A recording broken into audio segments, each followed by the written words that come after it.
उसमें एक हमको प्रपोजल लिखना होता है और प्रपोजल जो है वो 10 से 12 पन्ने का होता है। ठीक है। अब भैया हम तो फर्स्ट ईयर के हैं, सेकेंड ईयर के हैं, हमसे तो दो चार पन्ने भी नहीं लिखे जाते हैं। ठीक है, तो आप ये बताइए कि प्रपोजल को हमको किस तरीके से लिखना है और आपने किस तरीके से लिखा था। कौन कौन सी चीज़ों को हमको बहुत ज़्यादा ध्यान में रखना है ताकि हमारा प्रपोजल जो है एक्सेप्ट हो जाए।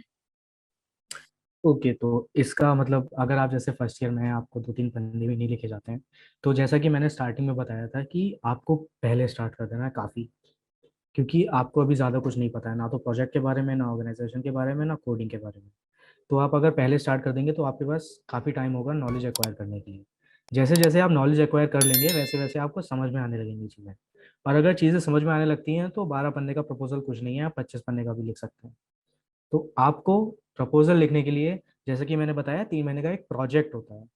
उस 3 महीने वो प्रोजेक्ट कंप्लीट करना होता है, उस प्रोजेक्ट का प्रपोजल होता है कि आप पहले हफ्ते में क्या करेंगे, दूसरे हफ्ते में क्या करेंगे। तो इस लेवल का पता होने के लिए कि एक हफ्ते में ये हो जाएगा, उसके लिए आपको प्रोजेक्ट बहुत अच्छे से आना चाहिए कि इस प्रोजेक्ट में एग्जैक्ट होने वाला क्या है। तो उसके लिए आपको पहले से उसमें कंट्रीब्यूट करना पड़ेगा। या तो आपकी एक्सपर्टीज है उसमें, फिर तो आप हो सकता है 1-1.5 महीने में भी लिख लें प्रपोजल पूरा। हम्म। लेकिन अगर आपकी एक्सपर्टीज नहीं है तो आपको काफ़ी टाइम लगाना पड़ेगा चीज़ों को समझने में।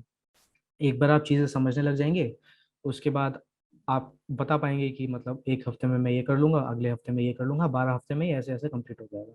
इसमें मैं 2-3 हफ्ते बफर के लिए छोड़ दे रहा हूँ कि अगर कुछ चीज़ें गड़बड़ हो जाती हैं तो इसमें बफर में मैं कर लेता हूँ। तो इसके लिए, अगर आप एकदम कुछ नहीं पता है आपको ऑर्गेनाइजेशन के बारे में, आपने कभी कंट्रीब्यूट नहीं करा है, तो प्रपोजल के बारे में बिल्कुल मत सोचिए। वो आपको बस एंजाइटी देगा और कुछ नहीं देगा।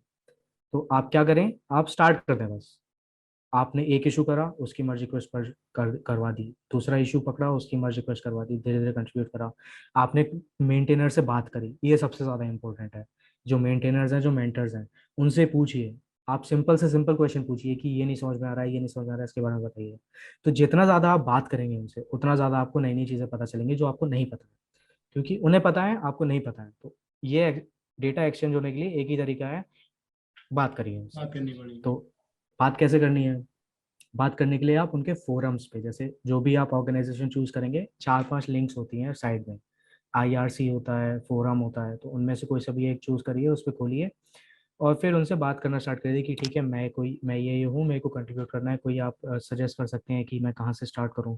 तो काफ़ी सारे ऑर्गेनाइजेशंस में उन्होंने बना रखे होते हैं कि आप यहाँ से स्टार्ट कर सकते हैं, यहाँ से स्टार्ट कर सकते हैं। फिर आपने स्टार्ट करा, आपने थोड़ा सा करा, आप यहाँ अटक गए कि मेरे से प्रोजेक्ट ही सेटअप नहीं हो रहा है, मेरा लैपटॉप पे चल ही नहीं रहा है। हम्म। आपने तो चलवा दिया, तो कैसे चलाऊँ मैं? तो वो बताएंगे ऐसे ऐसे करो। कभी कभी जैसे आप ऐसा कर सकते हैं कि फोरम पे जो पुराने कंट्रीब्यूटर्स थे, उनने भी यही सवाल पूछे होंगे जैसे जो सवाल आप पूछ रहे हैं, तो हम्म। उनके सवाल जवाब पढ़िए। तो फोरम पे जो बातें हो चुकी हैं, वो बातें पढ़ पढ़ के आपको बहुत सारी चीज़ें पता चलेंगी प्रोजेक्ट के बारे में और क्या करना है प्रोजेक्ट में। तो ये दो चीज़ें हैं, कंट्रीब्यूट करना, मेंटर से बात करना। मेंटर से बात करने के साथ साथ जो फोरम है, उस पे जितने भी मैसेजेस हैं, जितने आप पढ़ सकते हैं उतने पढ़िए। जैसे आपको एक क्वेश्चन है कि ये एक पर्टिकुलर एरर आ रहा है जब मैं सेटअप करने की कोशिश कर रहा हूँ, तो आप उस एरर को कॉपी करिए, गूगल पे सर्च करने की बजाय आप उस फोरम पे सर्च करने की कोशिश करिए पहले। नहीं हो रहा है तो आप किसी को जानते हैं जो कम्युनिटी में एक्टिव है, उस कम्युनिटी से बात करिए। तो open source is like about community. तो जितने ज़्यादा लोगों से आप बात करेंगे, जितने ज़्यादा लोगों से आप पूछेंगे, मेंटर से पूछेंगे, तो एक रिलेशनशिप बनेगा कि हाँ ठीक है, ये बच्चा 3 महीने से मेरे से सवाल पूछ रहा है और आगे बढ़ रहा है। तो वो जान जाएंगे आपको। आप प्रपोजल लिखेंगे तो प्रपोजल में मदद करेंगे आपकी कि एक हफ्ते में ये हो जाएगा क्या। आपको नहीं पता तो आप पूछ सकते हैं उनसे कि मैं किस तरह से ब्रेकअप कर सकता हूँ। तो ऐसा कर सकते हैं।